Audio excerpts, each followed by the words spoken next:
Muy bien. Muy buenas tardes con todos. Soy Joshua Barbosa. Vamos a revisar la clase sobre redacción de la introducción del proyecto o informe de tesis. Eh, en el proyecto o informe de tesis, la introducción suele tener un formato muy similar. No cambia tanto, excepto algunas especificaciones del repositorio de la universidad que probablemente si es que ha guardado el proyecto, te pidan actualizar también la introducción porque en el informe puede salir. Para evitar esas situaciones, muchas veces lo que se pide es actualizar es la introducción. Sin embargo, en la mayoría de universidades, eso también puede que no suceda, ¿no? Entonces, eso ayudaría a que la introducción, que es una parte amplia en cuanto a la información, en cuanto a a la redacción en forma de prosa, que es el estilo que redactamos, en cuanto a cantidad, ¿no? En letras, tiene, ¿no? La introducción una de las secciones con mayor amplitud en la tesis, con mayor amplitud de caracteres o de palabras utilizadas. Y de hecho es la introducción una de las partes, además de la discusión, en donde el investigador redacta la información en contraste con la literatura. Es decir, nosotros no inventamos la información que vamos a redactar en nuestra introducción. La información que redactamos no es inventada porque es en función de lo que vamos encontrando, de lo que vamos entendiendo, de lo que vamos interpretando o sintetizando de la literatura que se corresponde con nuestro tema de investigación. En una clase anterior veíamos que para formular el problema de investigación, elaboramos una pregunta y esta misma pregunta nos ayuda a poder buscar la información pertinente para nuestro trabajo. No podemos proceder a estudiar algo que no sabemos. El problema de investigación nos ayuda, por lo tanto, a buscar la información que requiero para eh, poder tener un acervo bibliográfico amplio, ¿no? Una mayor perspectiva de la información que yo voy a tratar y que a su vez esto me ayude a dar un soporte metodológico posterior. O sea, la intención de la introducción es presentar al lector, ¿no? Y guiar al lector sobre la temática, el contexto a estudiar. No es darle información amplia, no es darle más información de la que va a haber en la tesis, no. Es de hecho la información relacionada al trabajo, ¿no? Entonces vamos a ver ahora qué componentes estructuran la introducción, qué aspectos debemos de tener en cuenta al momento de redactarla y qué estrategias podemos utilizar para poder tener una mejor forma de redacción sin caer en el plagio.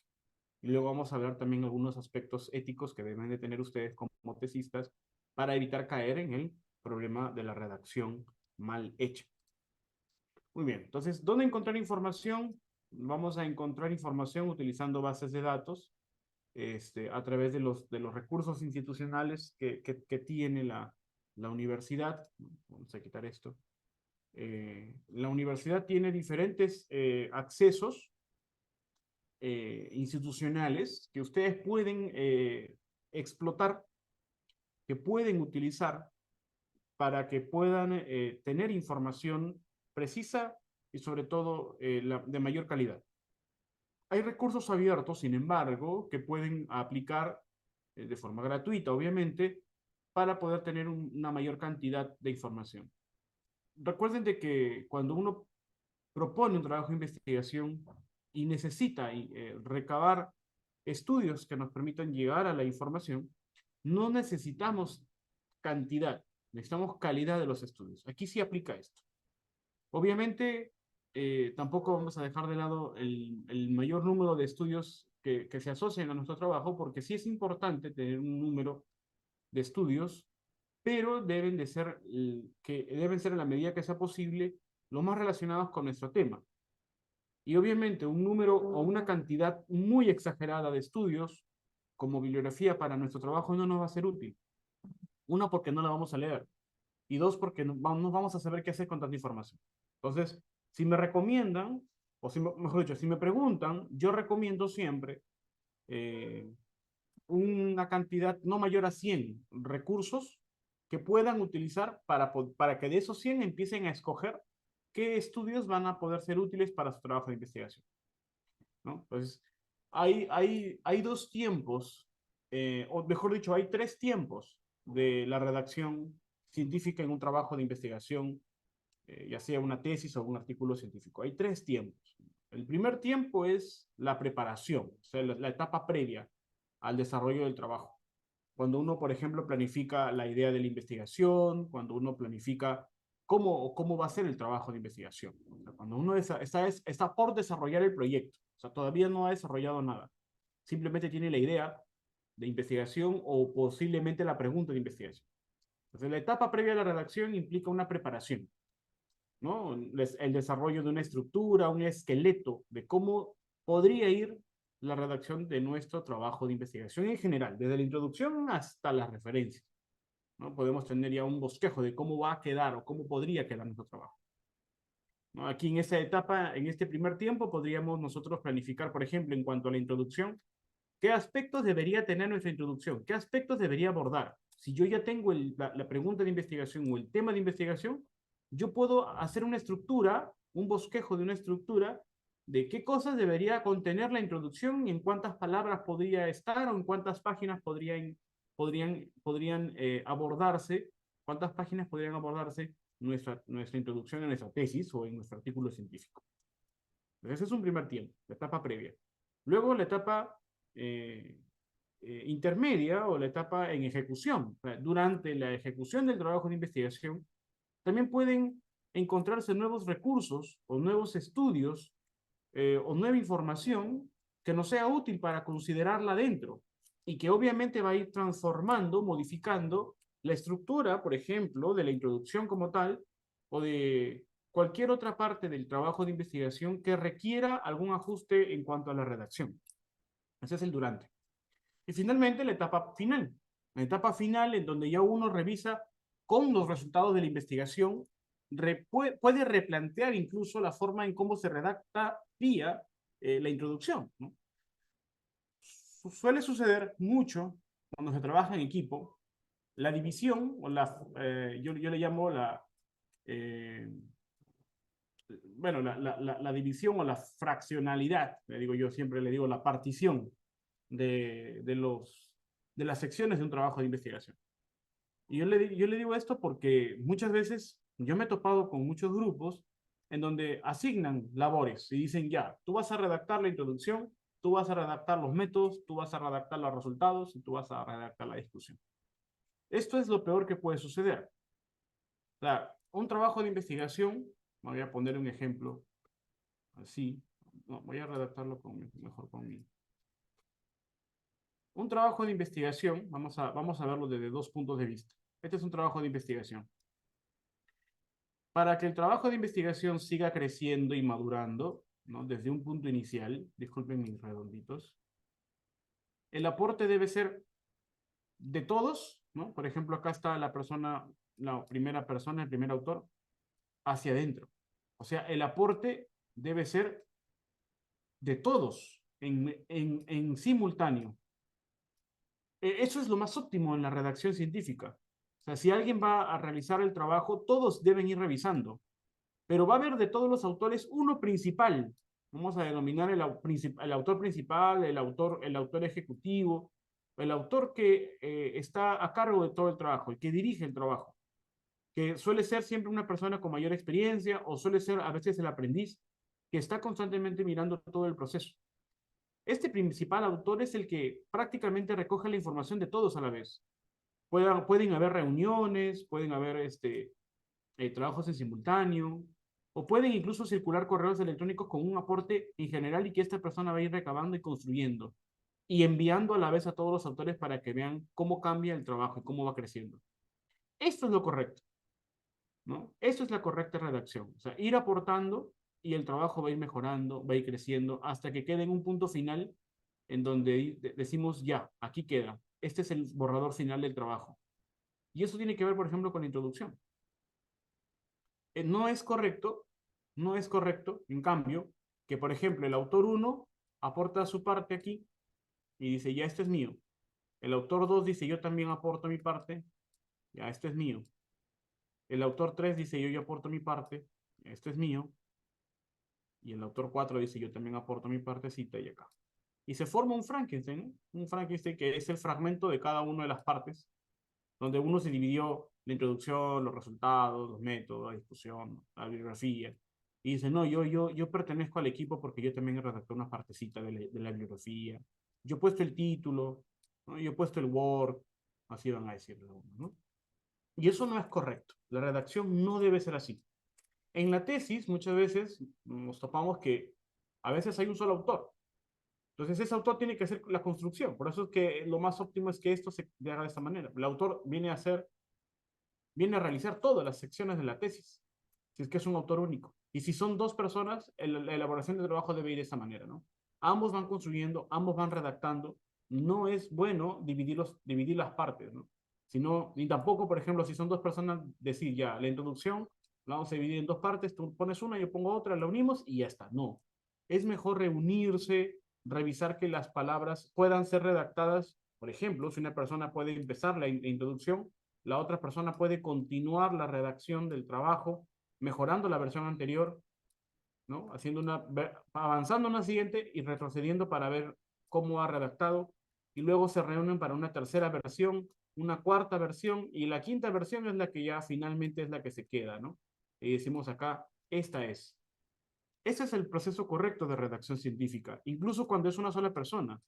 Cuando es una sola persona, empieza redactando una parte, luego pasas a la siguiente parte redactando una siguiente parte de tu trabajo, probablemente te quedaste en un 30%, pero cuando pasas al siguiente 50% de todo tu trabajo, por ejemplo, en cuanto a la introducción, tú no vas a redactar pasando un 20% más para llegar al 50%, no, sino que tienes que retroceder a ver si es que ese 30%, después de una segunda visión, mejoró, o está bien, o es correcto.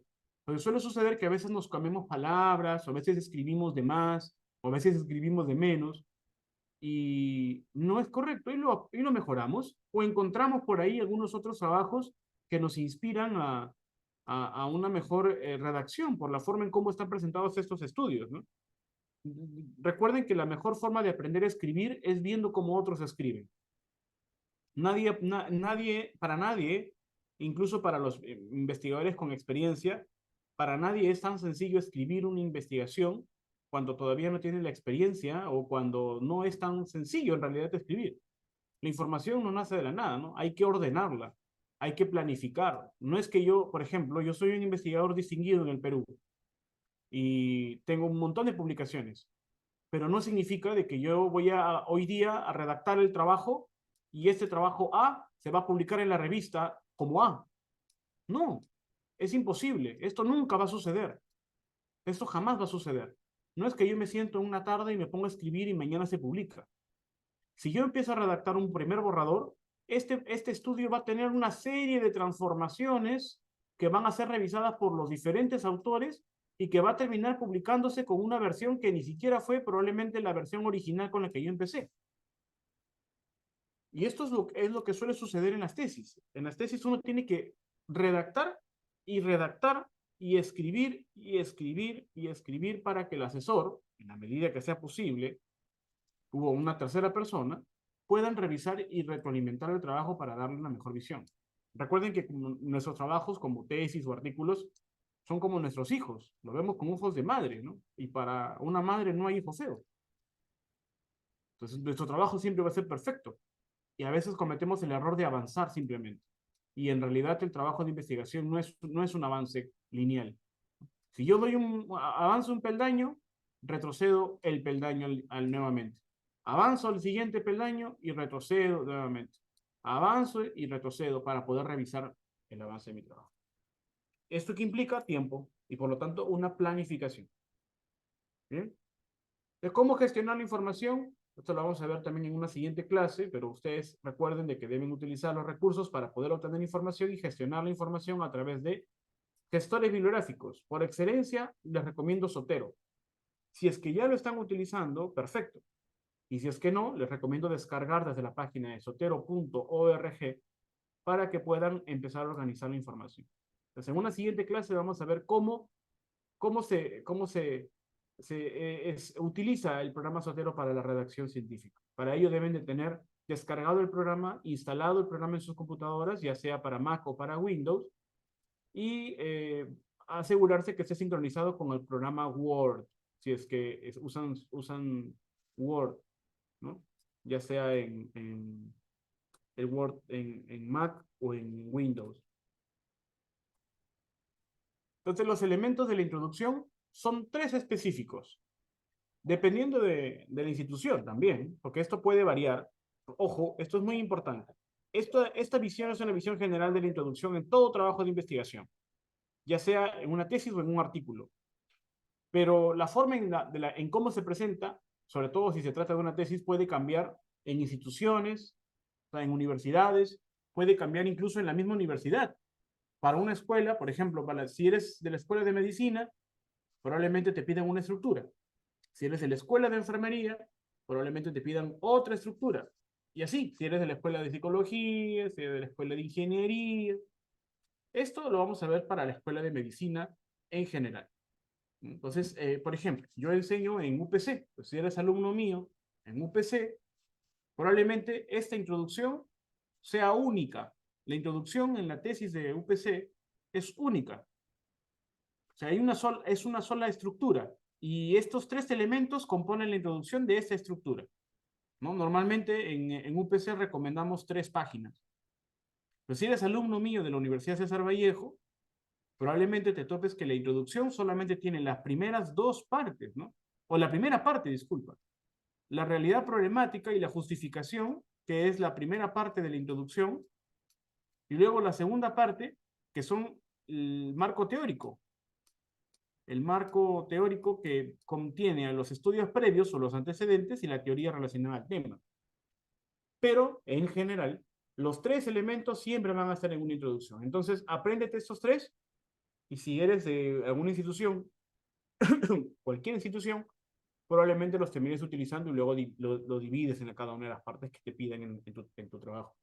Esto yo lo digo por si me están escuchando de cualquier otra universidad.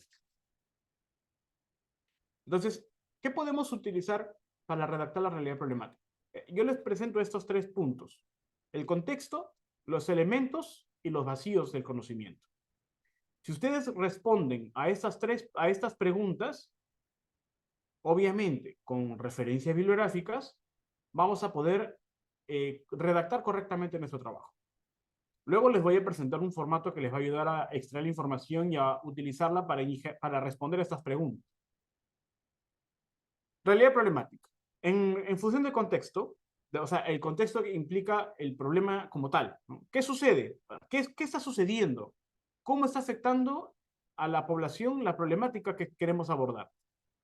Entonces, respondamos con referencias, obviamente citando las referencias en cada uno de los párrafos, esta información.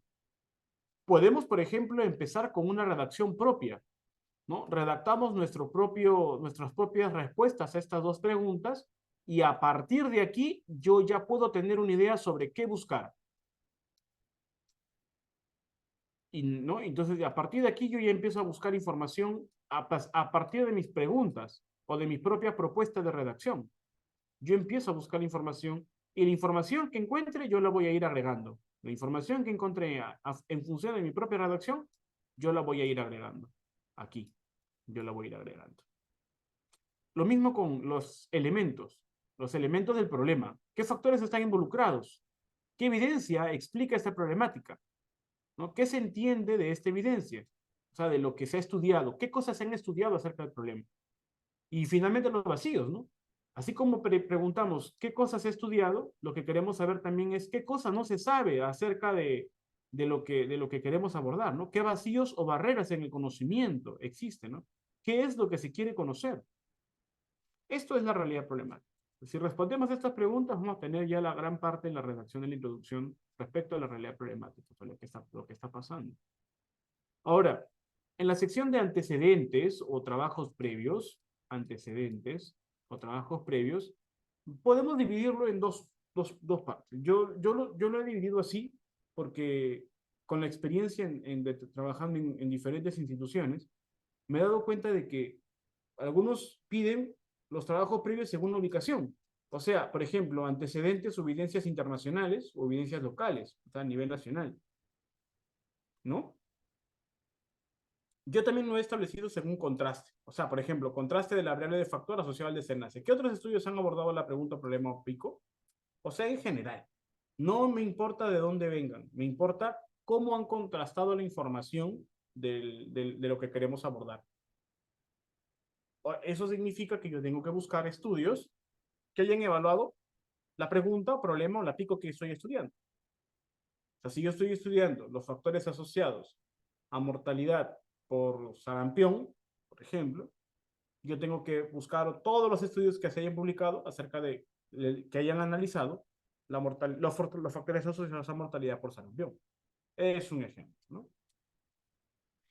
Finalmente, la teoría relacionada al tema es el marco teórico como tal.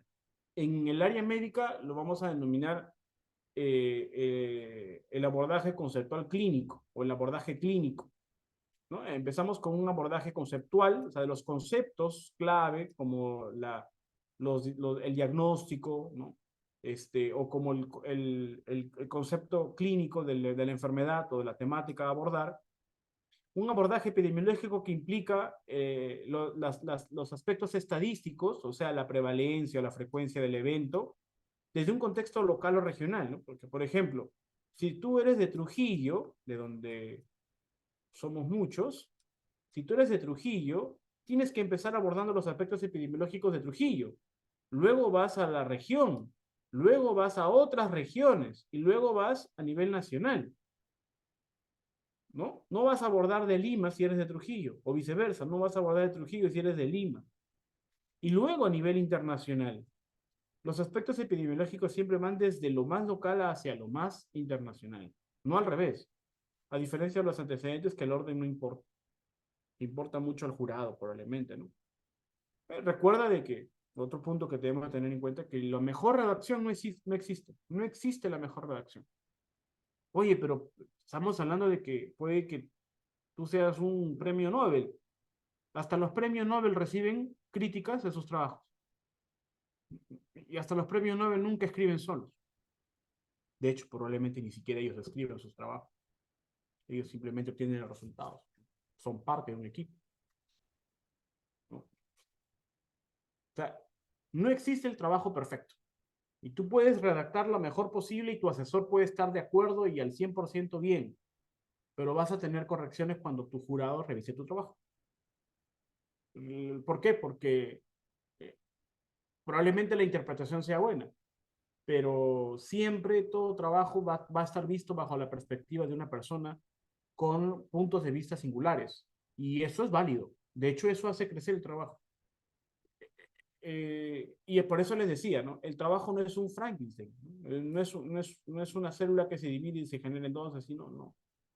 El trabajo va creciendo de adentro hacia afuera, de adentro hacia afuera, de adentro hacia afuera, y cada vez va mejorando. La última versión de tu trabajo no es la misma de la primera versión desde el borrador. No, no va a ser, es imposible. Y si es igual, algo debe estar mal. Esto no, nunca va a suceder, ¿no? De hecho, hay trabajos rompecabezas, ¿no? Hay muchos, yo conozco muchos grupos aquí en el Perú, grupos que son grandes grupos de investigación, que sus trabajos son rompecabezas, ¿no? Son rompecabezas. Es decir, uno arma uno arma otro, uno arma otro, uno arma otro, lo pegan y listo. Y ya por ahí uno que puede ver que todo esté al menos algo coherente. Y se publica. Y lo peor es que son aceptados, ¿no? Ojo que un trabajo de un artículo de investigación publicado en una revista tampoco está exento de correcciones. Normalmente son puntos de vista individuales siempre, ¿no? Bueno, y finalmente, en la teoría relacionada con el tema, los factores asociados al desenlace, ¿no? Una explicación conceptual, clínica, diagnóstica y terapéutica, ¿no? ¿De dónde puedo extraer la información para mi trabajo de investigación? Hay muchos lugares donde yo puedo extraer. No, no hablo de fuentes de búsqueda, hablo de qué tipo de estudios.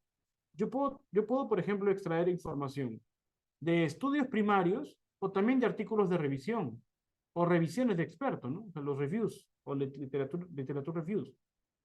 Por ejemplo, estas fuentes como UpToDate, Tree Database, el mismo PubMed, Clinical Key, ¿no? También está Science Direct, por ejemplo. Son buenas fuentes de información de artículos de revisión que nos pueden ser útiles para nuestros trabajos en cuanto a la teoría relacionada al tema. Ojo, nuevamente, no estoy hablando de las otras partes, porque para la realidad problemática probablemente los estudios primarios sí me sean más útiles, pero aquí no tanto.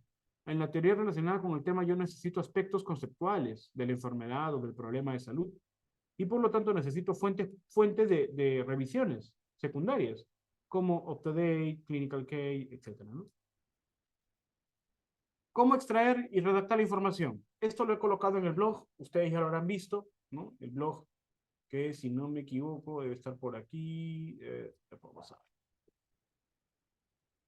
Vamos a ver, taurelapet.blogspot.com. Ustedes entran al blog y van a poder encontrar, ¿no? Proyecto de investigación, elementos básicos de la redacción científica, fue publicado la semana pasada. Y aquí están todos los pasos que estamos viendo en esta clase. Y específicamente los detalles de cómo realizar la redacción de la información.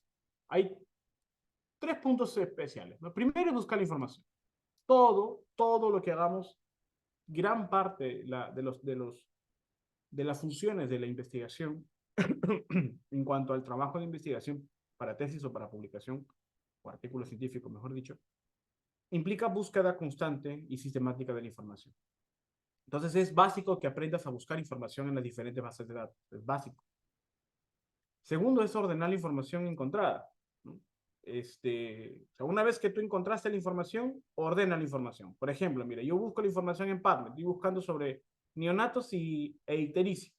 Busqué la información, lo filtré. He filtrado por texto completo, por estudios observacionales. En los últimos 5 años me han salido 40 resultados. Perfecto, los voy a extraer, los voy a guardar, lo voy a llevar a mi gestor bibliográfico.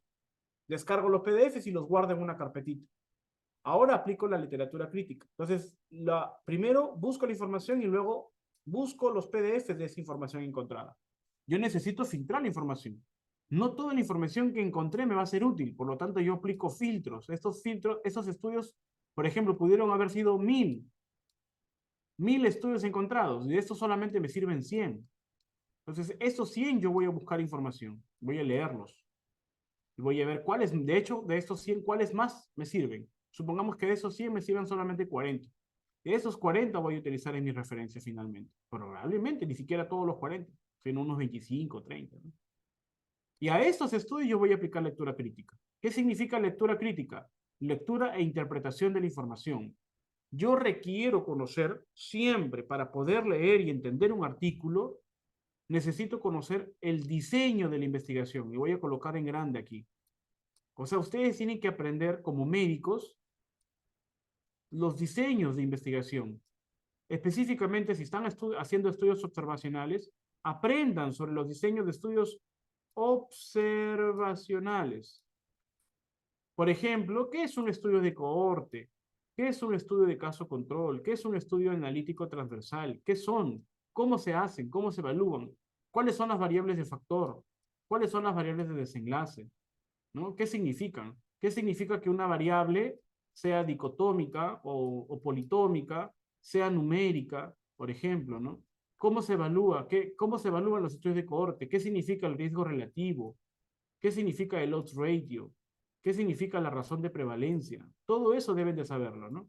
Por ejemplo, en los estudios, en el análisis estadístico, ¿qué es el análisis descriptivo en la sección estadística? ¿Cómo se realiza? ¿Cómo se realiza el análisis inferencial bivariado o el análisis inferencial multivariado, ¿no? ¿Qué es la regresión logística para poder obtener el OR o el RR? ¿Cómo se realiza el análisis multivariado y cómo se interpreta? Todo eso deben de saber al entender los diseños de investigación. Es importantísimo que en la lectura crítica, cuando ustedes extraigan la información para entenderla, sepan que además deben de conocer la metodología. Si ustedes no conocen la metodología de la investigación, no van a poder a entender la evidencia científica y se van a dejar guiar por cualquier estudio, como por ejemplo cuando sucedió en pandemia, ¿no? Alguien por ahí publicó un estudio preclínico, un estudio in vitro, y dijo que la ivermectina era útil para los pacientes con COVID-19 porque había encontrado un estudio preclínico que dijo que y se divulgó en gran cantidad y muchas personas justificaron el uso de ivermectina a través de un estudio preclínico en placa Petri. ¿Qué sucedió? ¿Qué sucedió? Que una o muchas o gran cantidad de personas no conoce la interpretación, por lo tanto no sabe interpretar, no conoce la metodología adecuada y lo que cree que lee, al leer mal, lo interpreta como correcto y lo divulga. Entonces es un error, es un error. Por lo tanto, cuando ustedes eh, egresen, deben de egresar con ese componente de saber leer un artículo científico porque conocen la metodología de la misma.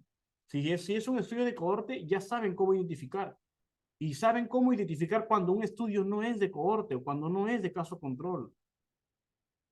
Oye, pero si voy a ser médico, ¿de qué me sirve a mí saber investigación? Es que los los médicos requieren de constante lectura de investigaciones publicadas y por lo tanto de la correcta interpretación y lectura crítica de los estudios para tomar decisiones. ¿Por qué? Porque si tú no sabes leer artículos, vas a creer que lo que estás leyendo o lo que te están diciendo en Twitter, en Facebook o en Instagram ahora es lo correcto y debes tratar hacia tus pacientes. ¿Mm? ¿Por qué puedo decir, por ejemplo, que el sacubitril valsartán es mejor que el enalapril actualmente en personas con insuficiencia cardíaca? ¿Por qué? Porque hay evidencia que me indica que el sacubitril valsartán es mejor. ¿Es mejor en qué? La primera pregunta sería. Y lo segundo sería, ¿qué tipo de estudios me lo están diciendo? Ah, me están diciendo revisiones sistemáticas de ensayos controlados aleatorizados. Ah, perfecto.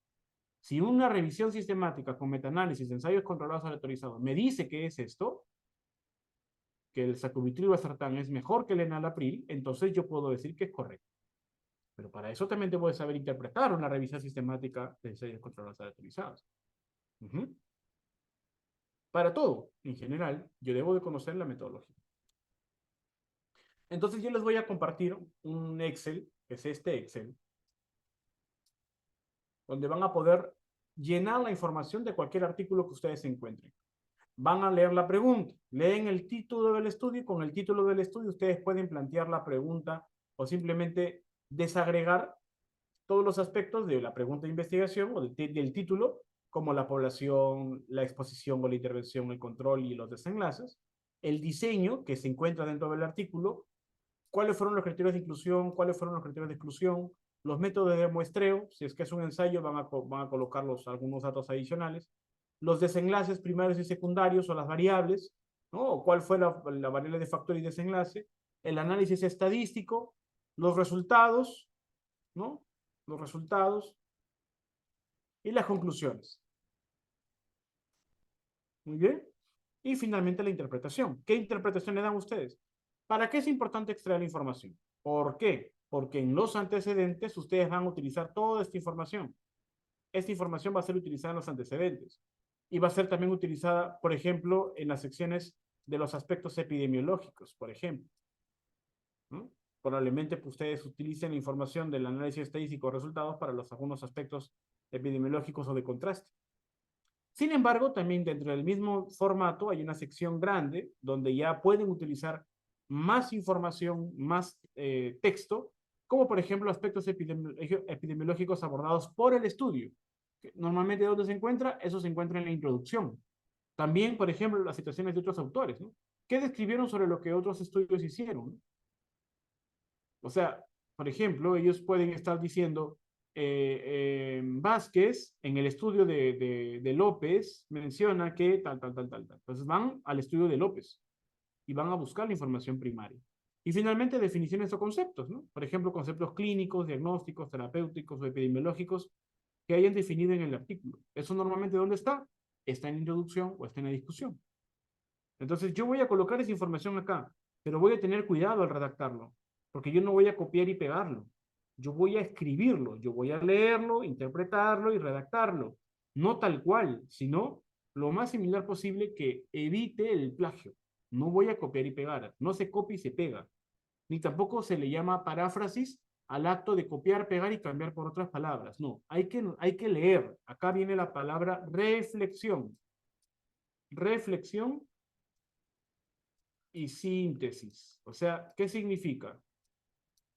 Que yo voy a leer, voy a sintetizar la información que he leído, de forma que la información que estoy colocando no es gramatical, ni estructural, ni nada similar a la redacción del otro trabajo, pero que no pierde el mensaje de mí. Eso es paráfrasis. No es, la paráfrasis no es copiar, pegar, cambiar por sinónimos. Ah, mira, el profesor me enseñó a utilizar el Killbot. Killbot es una herramienta muy buena. Killbot me sirve para parafrasear, pero no es el parafraseo que copio y que pego y que saco de Killbot. No, yo puedo utilizar el Killbot con mis propias palabras para que me redacte mejor la información que estoy colocando de tal manera que no pierda el mensaje original. O puedo utilizar los resultados de Killbot para volver a parafrasear esos resultados, ¿no? Entonces, la forma correcta de citación, o sea, cómo se escribe. Cuando ustedes están redactando un trabajo o un párrafo, recuerden de que un trabajo, por ejemplo, esta es una página. Una página tiene diferentes párrafos. Aquí empieza la introducción. Y tiene el primer párrafo. Dicen ya primer párrafo, luego sigue el segundo párrafo. Y así, con la primera página, la segunda, la tercera, la cuarta página, dependiendo de la cantidad de páginas que utilicen. ¿Qué pasaba? ¿O qué debería suceder? Que cuando nosotros redactamos la información, recuerden de que un párrafo es este. Este es el primer párrafo. Este es el segundo párrafo. El párrafo está compuesto por diferentes oraciones. Mira, por ejemplo, desde la palabra la fibrilación auricular es una patología, hasta la palabra no transmisible, esto es un párrafo. Disculpen, esa es una oración. Entonces, el párrafo está compuesto por diferentes oraciones. Las diferentes oraciones requieren diferentes citas, porque son diferentes ideas de estudios publicados. Pero lo que yo hago es colocar las ideas o las oraciones y ordenarlas de una forma que sean coherentes para formar un primer párrafo y luego con los siguientes párrafos. Por lo tanto, cuando yo coloco la información de una idea o una oración aquí, yo voy a citar esa idea o esa oración. Cada oración tiene su propia cita. ¿Mm? Cada oración tiene su propia cita. Entonces, cuando ustedes lean, por ejemplo, ¿de dónde sacó esta idea o esta primera oración? Lo saqué de aquí. ¿Por qué? Porque en la hoja de extracción de datos, ustedes van a tener la extracción de datos por estudio. Entonces, este primer estudio, yo lo puedo resumir en una parte de la oración aquí. Por eso dice, cada cita partió de la idea clasificada en los artículos leídos previamente. Esta información salió de esa parte y yo lo puedo utilizar para colocar la información aquí. Yo no voy a copiar y pegar, ojo. Yo voy a leer lo que yo he resumido. Acá leí un artículo, ya lo resumí acá, ya lo extraje. Ahora, ¿qué se ha entendido de este artículo? ¿Para qué me va a servir? Ah, porque con esta extracción, yo puedo concluir que tal. La fibrilación auricular es una patología cardiovascular que ha causado un impacto. A esa información la saqué, por ejemplo, de aquí. ¿A quién utilizaste? Aquí está el autor. Acá está la cita y abajo está la referencia bibliográfica. Cada párrafo debe tener distintas citas. Obviamente, porque estamos hablando que hay diferentes oraciones, van a haber diferentes citas. No acumular las citas al final del párrafo, como por ejemplo acá. No es correcto. La prevalencia, la anemia aumenta mediante el progreso, ¿no? Tal. Y empieza. 1,2. Párrafo 1, deja todo al final para colocar la referencia. Igual acá. 3, 4, 5. Esto no es correcto. No es correcto colocar multicitas. Es mejor utilizar aquí la cita y aquí la cita. Acá la cita, acaba la otra, la cuarta y acaba la quinta. Esto es correcto. no esto. No multicitas al final de cada párrafo.